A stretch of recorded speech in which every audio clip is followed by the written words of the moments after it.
I'm going to show you what we said we couldn't live without. Here's our list. 91% of people said they couldn't live life without a car. 70% said home air conditioning. 49% said cell phone. I thought that would actually be higher, by the way. 64 TV, 33 cable TV, 29 high-speed internet. 5% of people, whatever drugs they were taking, decided their life would not continue without a flat-screen television. Food didn't make the list.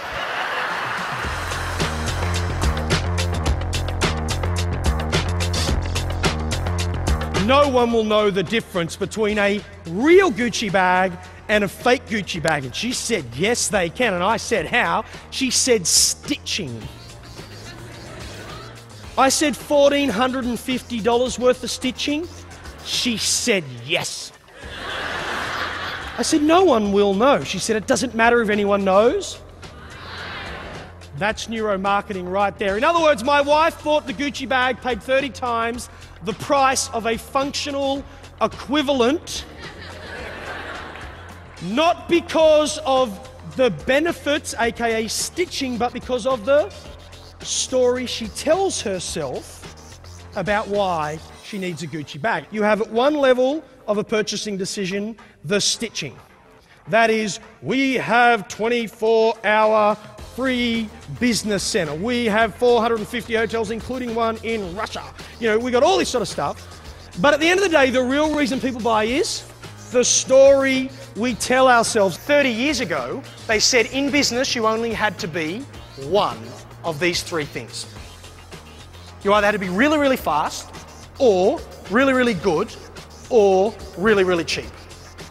Think about McDonald's when it launched. What was McDonald's on this list when it first kind of got its critical mass? Cheap. No, fast is what it was. It actually wasn't cheap to begin with. It was more expensive than eating at home, but you could get it really quickly. Their whole foundation was built on, in fact, they founded a thing called fast. But then what started to happen is other people could promise you fast food. So McDonald's said, oh, we'll give you fast food, but we'll also make it. The belief of the entrepreneurs that was sitting behind that franchise was, if we give you well-priced food that's fast, we don't actually have to make it very, at least not healthy anyway. Does that make sense? In other words, they were prepared as entrepreneurs to trade off between these three things. In other words, we are locked in this belief system that says we trade off between these three things. And I want to put you that the market has changed forever. McDonald's globally, for the first time in history, started to lose money. Not their real estate business, their operations, the food ops part of the business. So they responded with a variety-based menu, kind of more of the same stuff. Didn't go so well. So then they launched a salad menu, which in Canada started in the east and has slowly kind of moved its way west. Phenomenal success all over the planet. Millions and millions of customers within the first month of the launch of a salad option on the menu flocked back to McDonald's. Yet hardly any of them ate salad. Millions of customers, oh, McDonald's have got salad, I'm going back to McDonald's, didn't eat it. But why was it so successful? Because now they could say they ate salad. Now think about that. If you got caught leaving McDonald's, you could, no. I ate the salad. It's kind of like those people that carry their yoga mats with them, and you know they haven't done yoga in about 7 years, right? In other words, if there's one thing we've worked out, it's that people do not make rational decisions. Great entrepreneurs stitch a great story. Now I have three basic things I get to invest in my decision-making process. What are those three? Money. What else? Time. What's the third one? I'm going to call it energy. Providing the price is fair, it doesn't have to be the cheapest. I will not lower prices. I mean, I'm just Totally, right? You get the story right, you don't have to lower prices. Don't do that. You're going broke if you do that, right?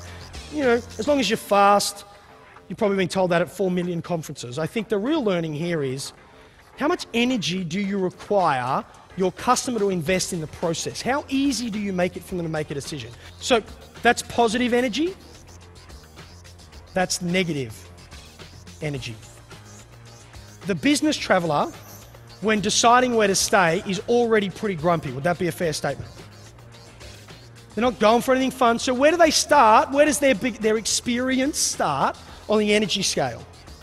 Negative, right? So they're down there all depressed about, oh, I want to go home, and oh, what am I staying, you know? So they're down here, right?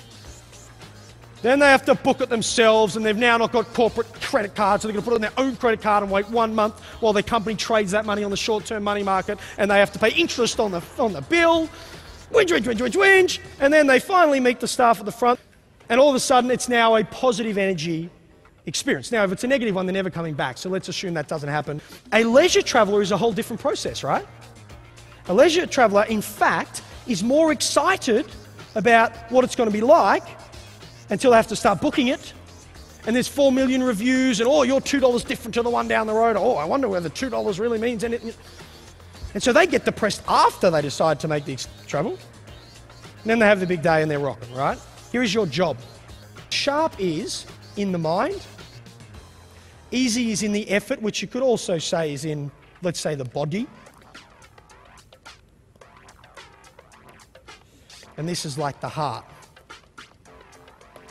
Story, stitching, stories sort of stuff, yeah? He said to the journalist, I'm not in the motorcycle industry. The guy said, dude, you're Harley Davidson. You started the motorcycle. He didn't actually call him dude. He called him Mr. Tilling. You're not in you started the motorcycle industry. He said, yeah, we sell motorcycles. He said, but what we really sell is the ability for a 43-year-old accountant to dress in black leather, drive through a small country town, and have people be afraid of him. You have equally as powerful a story. Adopt the stitching that helps you tell that story.